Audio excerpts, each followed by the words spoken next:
అందరికీ నమస్కారం. మన పూర్వీకులకు మనం ఇచ్చే గొప్ప కృతజ్ఞత పితృతర్పణం. ఈరోజు వీడియోలో 2026వ సంవత్సరానికి సంబంధించిన అన్ని అమావాస్యలు మరియు మహాలయ పక్షాల సమయంలో ఇంట్లోనే సులభంగా, శాస్త్రోక్తంగా పితృతర్పణం ఎలా వదులుకోవాలో వివరంగా చూద్దాం. ముందుగా తర్పణానికి కావలసిన వస్తువులను సిద్ధం చేసుకోండి. దర్భలు, నల్ల నువ్వులు, తడిపిన బియ్యం, గంధం, రాగి పాత్రలు మరియు కూర్చోవడానికి ఒక పీట అవసరం. తర్పణంలో జంధ్యం మార్చుకోవడం చాలా ముఖ్యం. దేవతారాధనలో సవ్యం, ఋషి తర్పణంలో నివీతి మరియు పితృతర్పణంలో ప్రాచీన వీతి కుడిభుజంపై ధరించాలి.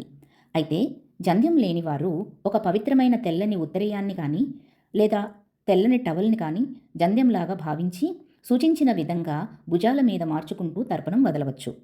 ప్రారంభంలో గణపతిని స్మరించుకునేటప్పుడు, ఆచమనం మరియు సంకల్పం చేసేటప్పుడు తూర్పు ముఖంగా తిరిగి కూర్చోవాలి. తర్పణం వదిలే సమయంలో మాత్రం దక్షిణముఖంగా తిరిగి కూర్చోవాలి.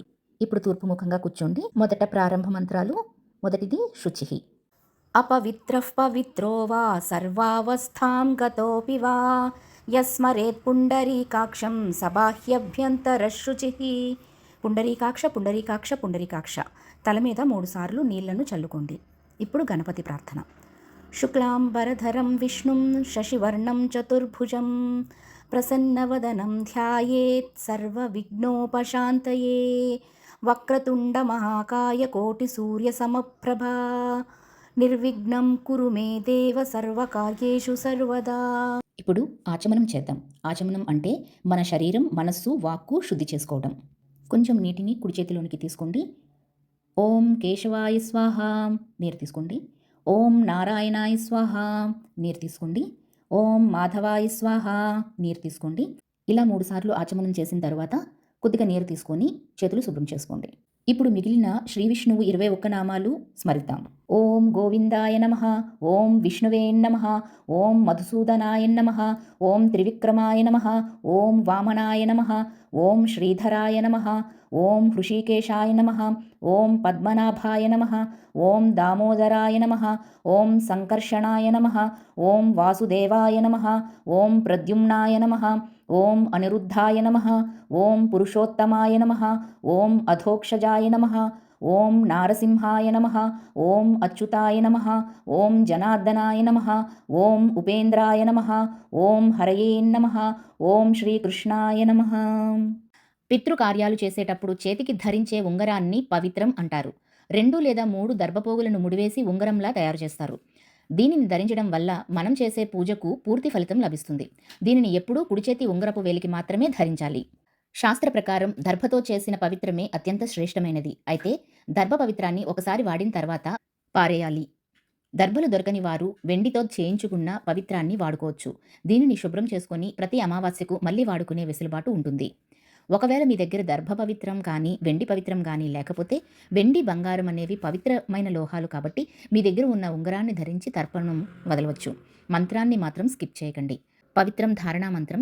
ఓం పవిత్రవంతః పరివాజమాసతే పితైషాం ప్రత్నో అభిరక్షతి వ్రతం మహత్సముద్రం వరుణస్థిరో దధే ధీరా ఇచ్చేకుర్ధరుణేశ్వారభం పవిత్రం తే వితతం బ్రహ్మణస్పతే ప్రభుర్గాత్రాని పర్యేషి విశ్వతః అతప్తతనూరణ తదామో అశ్నుతే శ్రుతాస ఇద్వహంతస్తత్ సమాశత. పవిత్రం ధృత్వా. పవిత్రం ధరించండి. భూతో చాటన చేయాలి. అంటే మన చుట్టూ ఉన్న దుష్టశక్తులను తొలగించి పితృదేవతల రాకకు మార్గం సుగమం చేయడం. పితృకార్యాల్లో పసుపు వాడకూడదు కాబట్టి తెల్ల బియ్యాన్ని అక్షితలుగా వాడతాము. మంత్రము. ఉత్తిష్టంతు భూతపిశాచాః ఏతే భూమిభారకాః ఏతేషామవిరోధేన బ్రహ్మకర్మ సమారభే. అక్షతులు కొన్ని తీసుకొని మీ వెనుకకు వేయండి. ఇప్పుడు గాయత్రి ప్రాణాయామ మంత్రం. ఓం భూః, ఓం భువః, ఓం సువః, ఓం మహః, ఓం జనః, ఓం తపః, ఓం సత్యం తత్సవితుర్వరేణ్యం భర్గో దేవస్య ధీమహి ధియో యో నః ప్రచోదయాత్. ఓం అపో జ్యోతిరసోమృతం బ్రహ్మ భూర్భువస్సువరోం. అంటే భూమి మొదలుకొని సత్యలోకం వరకు ఉన్న సమస్త విశ్వం ఆ పరమాత్మ స్వరూపమే. ఆ వెలుగు మన బుద్ధిని ప్రేరేపించాలి అని ఈ శ్లోకం తాలూకా అర్థం. ఈ మంత్రం చదివేటప్పుడు కుడిచేతి వేళ్లతో ముక్కుని పట్టుకుని లేదా ప్రాణాయామం చేస్తూ పఠించాలి. ఇప్పుడు సంకల్ప విధానం చూద్దాం. పితృతర్పణానికి పసుపు అక్షతలు వాడకూడదు కాబట్టి కొన్ని తడిపిన తెల్ల బియ్యాన్ని చేత్తో పట్టుకోండి. శ్రీ గోవింద గోవింద గోవింద శ్రీ మహావిష్ణోరాజ్ఞయా ప్రవర్తమానస్య అద్య బ్రహ్మణ ద్వితీయపరార్థే శ్వేతవరాహకల్పే వైవస్వతమన్వంతరే కలియుగే ప్రథమపాదే జంబూద్వీపే భరతవర్షే భరతఖండే మేరో దక్షిణ దిగ్భాగే శ్రీశైలస్య. ఇక్కడ మీరున్న ఊరు పేరు, నది పేరు తెలిస్తే నది పేరు చెప్పండి. నది పేరు తెలియని వారు లేదా నదులు లేని ప్రాంతాల్లో ఉండేవారు గంగా గోదావరియో మధ్యే అని కానీ, లేకపోతే సకల పుణ్య నదీ తీరే అని కానీ చెప్పుకోవచ్చు. ఉదాహరణకి హైదరాబాద్ ప్రదేశే మూసీ నద్యా మధ్యే పుణ్యప్రదేశే సమస్త దేవతా బ్రాహ్మణ ఆచార్య హర హర గురు చరణ సన్నిధౌ అస్మిన్ వర్తమానేన వ్యావహారిక చాంద్రమానేన. ఇక్కడ ఏవైతే ఖాళీలు ఉన్నాయో వాటన్నిటికీ సంబంధించి నెక్స్ట్ స్లైడ్లో మీకు డీటెయిల్డ్గా వివరాలు కనిపిస్తాయి. అది చూసుకుంటూ మీరు చదువుకోవచ్చు. ఉదాహరణకి జనవరి 18వ తేదీ చొల్లంగి అమావాస్యకి సంబంధించి ఎలా చదవాలో చూద్దాం. శ్రీ క్రోధినామ సంవత్సరే ఉత్తరాయణే హేమంత ఋతౌ పుష్యమాసే కృష్ణపక్షే అమావాస్యాం పుణ్యతిథౌ భానువాసరే పూర్వాషాఢ నక్షత్రే హర్షణయోగే శకునికరణే ఏవం గుణ విశేషణ విశిష్టాయాం పుణ్యతిథౌ. ఇప్పుడు జంధ్యాన్ని ప్రాచీన వీధిలోకి మార్చుకోండి. అస్మత్ పితॄనుద్దిశ్య అస్మత్ పితॄనాం పుణ్యలోకావాప్త్యర్థం పితృతర్పణం కరిష్యే. ఇప్పుడు జంధ్యాన్ని సవ్యంలోకి మార్చుకోండి. కొంచెం నీరు తీసుకొని మీరు ఏవైతే చేతిలో ఇప్పటివరకు అక్షతలు పెట్టుకున్నారో అవి అర్ఘ్యపాత్రలోకి వదలండి. 2026 మహాలయ పక్షం తాలూకా సంకల్ప పట్టిక కూడా ఉంది, గమనించగలరు. ఇప్పుడు పితృతర్పణ విధానం. ముఖ్యంగా జంధ్యాన్ని ప్రాచీన వీతంలోకి మార్చుకోవాలి. అంటే జంధ్యాన్ని కుడిభుజం మీదకి మార్చుకొని దక్షిణముఖంగా తిరిగి తర్పణాన్ని ప్రారంభించాలి. కుడి బొటన వేలుతో నల్ల నువ్వుల్ని అద్దుకుంటూ పితృతీర్థముగా 3 సార్లు నీరుని వదలాలి. అలానే వర్ణం అని ఉన్న దగ్గర బ్రాహ్మణులైతే శర్మానం, క్షత్రియులైతే వర్మానం, వైశ్యులు గుప్తం, శూద్రులు దాసం అని అనుకోవాలి. కొంతమంది పురుషులకు శర్మానమని, స్త్రీలకు దామ్ అని అంటారు. అది కూడా సరైనదే. చాలామందికి తమ 3 తరాల పూర్వీకుల పేర్లు లేదా గోత్రం తెలియకపోవచ్చు. అటువంటి సమయంలో శాస్త్రం ఈ క్రింది ప్రత్యామ్నాయాలను చెప్పింది. గోత్రం స్థానంలో కాశ్యప గోత్రం లేదా శివగోత్రం అని ఉచ్చరించవచ్చు. సకల ప్రాణులు కాశ్యపముని నుండే ఉద్భవించాయని నమ్మకం. పేరు తెలియకపోతే లేదా పేరు గుర్తులేనప్పుడు పురుషులకైతే నారాయణ స్వరూపమని, స్త్రీలకైతే లక్ష్మీ స్వరూపమని స్మరించుకుంటూ తర్పణం వదలాలి. తర్పణం వదిలేటప్పుడు పాటించాల్సిన ముఖ్య నియమాలు. తర్పణం ఇచ్చేటప్పుడు మొదటి పితృవర్గం అంటే తండ్రి వైపు వారికి, ఆ తర్వాతే మాతృవర్గం తల్లివైపు వారికి ఇవ్వాలి. ప్రతి వర్గంలోనూ ముందు పురుషులకు, ఆ తర్వాతే స్త్రీమూర్తులకు తర్పణం ఇవ్వాలనేది శాస్త్ర నియమం. ప్రతి ఒక్కరికి తర్పణం ఇచ్చేటప్పుడు వారి గోత్రం, పేరు మరియు వర్ణం మార్చుకుంటూ 3 సార్లు నువ్వులు నీటితో వదలాల్సి ఉంటుంది. తల్లి వంశ తర్పణం చేసే విధానంలో కొన్ని సంప్రదాయ భేదాలు ఉండొచ్చు. కాబట్టి మీరు మీ పురోహితుని సంప్రదించి ఆయన సూచన మేరకు అనుసరించండి. తల్లిదండ్రులు ఇద్దరూ లేనప్పుడు మొత్తం 12 మందికి కూడా తర్పణం ఇవ్వాల్సి ఉంటుంది. ఒకవేళ తండ్రి లేరు, తల్లి బ్రతికే ఉన్నది అనుకోండి, అప్పుడు తండ్రి, తాత, ముత్తాతలకు ఎప్పట్లాగానే తర్పణం ఇస్తూ, తల్లి బ్రతికే ఉన్నారు కాబట్టి తల్లికి మినహాయించి మిగతా నానమ్మ, ముత్తావ్వలకు తర్పణం ఇవ్వచ్చు. అలానే మాతృవర్గంలో తల్లి బ్రతికున్నప్పటికీ చనిపోయిన మీ తాతయ్య, అమ్మమ్మలకు, ఆ వంశానికి యథావిధిగా తర్పణం ఇవ్వచ్చు. తండ్రి బ్రతికి ఉండి తల్లి లేకపోతే శాస్త్ర ప్రకారం కొడుకు తర్పణం ఇచ్చే అధికారం ఉండదు. కాబట్టి తండ్రి బ్రతికి ఉంటే కొడుకు తర్పణాలు వదలకూడదు. ఎవరికైనా తర్పణాలు ఇవ్వాల్సి ఉన్నా, శ్రాద్ధకర్మలు చేయాల్సి ఉన్నా తండ్రి గారే చేసుకుంటారు. ఒక ఉదాహరణ చూద్దాం. గోత్రం భారద్వాజ, తండ్రి పేరు రామారావు అయితే తండ్రి గారికి తర్పణం ఇస్తున్నప్పుడు ఇలా పలకాలి. అస్మత్ పితరం భారద్వాజ గోత్రం రామారావు శర్మణః వసురూపం స్వధా నమ తర్పయామి తర్పయామి తర్పయామి. మంత్రం చదివేటప్పుడు కుడి చేతి బొటనవేలికి నల్ల నువ్వులను అద్దుకొని తర్పయామి అన్నప్పుడు నీటిని బొటనవేలు మీదుగా నెమ్మదిగా ధారగా వదలాలి. తర్పయామి తర్పయామి తర్పయామి అని 3 సార్లు అంటాం కాబట్టి 3 సార్లు నువ్వులు అద్దుకొని అదేవిధంగా నీటిని వదలాలి. గుర్తుంచుకోవాల్సిన ముఖ్యమైన విషయం ఏమిటంటే తర్పణం ఇస్తున్నప్పుడు బొటనవేలు దక్షిణ దిక్కు వైపు ఉండాలి. ఎందుకంటే దక్షిణ దిక్కు పితృదేవతలకు సంబంధించిన దిక్కుగా భావించబడింది కాబట్టి. ఇదే విధంగా తాతగారికి, ముత్తాతగారికి, మిగిలిన వారందరికీ కూడా తర్పణాలు ఇవ్వాలి. ఇప్పుడు సమాప్తి విధానం. పితృదేవతాభ్యో నమః సుప్రీతో భవతు. కుశోదకం. జంధ్యాన్ని ప్రాచీన వీతిలో వేసుకోండి. येषां न माता न पिता न बन्धु नैव गोत्रिणः ते सर्वे तृप्यन्तु मयोत्सृष्टैः कुशोदकैः. తృప్యత తృప్యత తృప్యత తృప్యత తృప్యత. కొన్ని నువ్వులు దర్భ చేతిలోకి తీసుకొని చెంబులోని నీరు పితృతీర్థంగా పల్లెంలో వదలండి.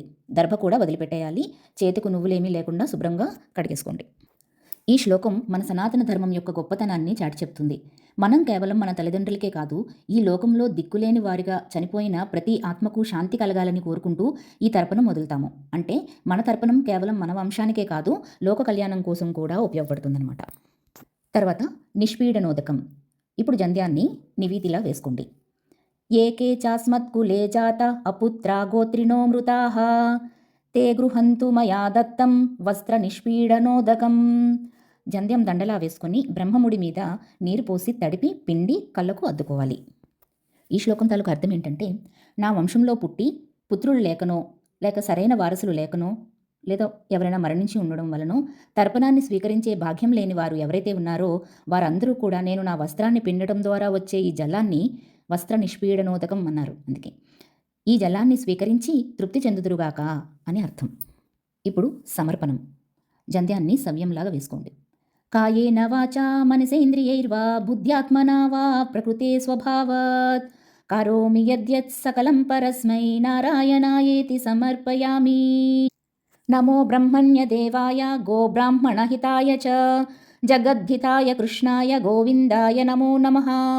పవిత్రం విసృజే. ఓం శాంతి శాంతి శాంతి. ఓం తత్సత్ బ్రహ్మార్పణమస్తు.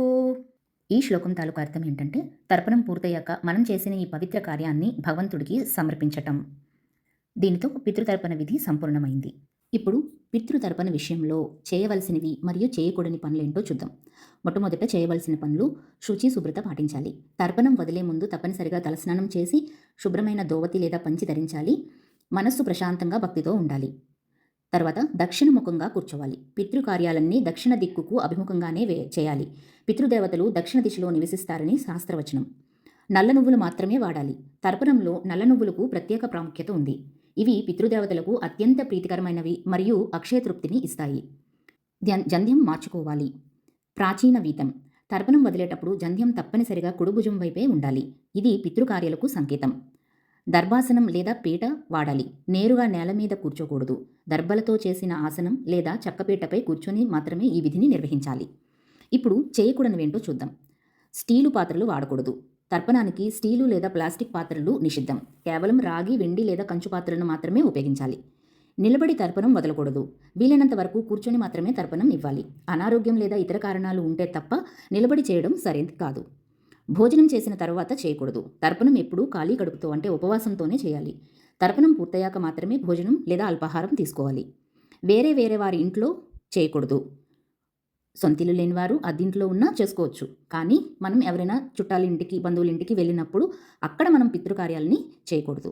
ఏడుస్తూ లేదా బాధాకరంగా చేయకూడదు. పితృదేవతలని స్మరించుకునేటప్పుడు కన్నీళ్లు కార్చకూడదు. వారి ఆశీస్సులు పొందుతున్నామనే సంతోషంతో, కృతజ్ఞతాభావంతో చేయాలి. ఇక ముఖ్యమైన విషయాలు ఏంటి అంటే, గతించిన వారికి మాత్రమే తర్పణాలు వదలాలి. కేవలం మరణించిన వారికి మాత్రమే తర్పణాలు వదలాలి. సజీవులకు నిషిద్ధం. మీ తండ్రి లేక తల్లి జీవించి ఉంటే వారికి తర్పణాలు వదలకూడదు. ఆ వర్గంలో గతించిన పూర్వీకులు ఎవరైనా ఉంటే వాళ్ళకి తర్పణాలు ఇవ్వచ్చు, కానీ బ్రతికున్న వారికి మాత్రం తర్పణం ఇవ్వకూడదు. అలానే పేర్లతో కూడా చాలా జాగ్రత్తగా ఉండాలి. ఒకవేళ మీ కుటుంబంలో ఒకే పేరు గల వ్యక్తులు ఉన్నారనుకోండి, అప్పుడు గతించిన వారు ఎవరో స్పష్టంగా గుర్తుంచుకొని వారికి మాత్రమే పిండ ప్రదానం లేదా తర్పణం చేయాలి.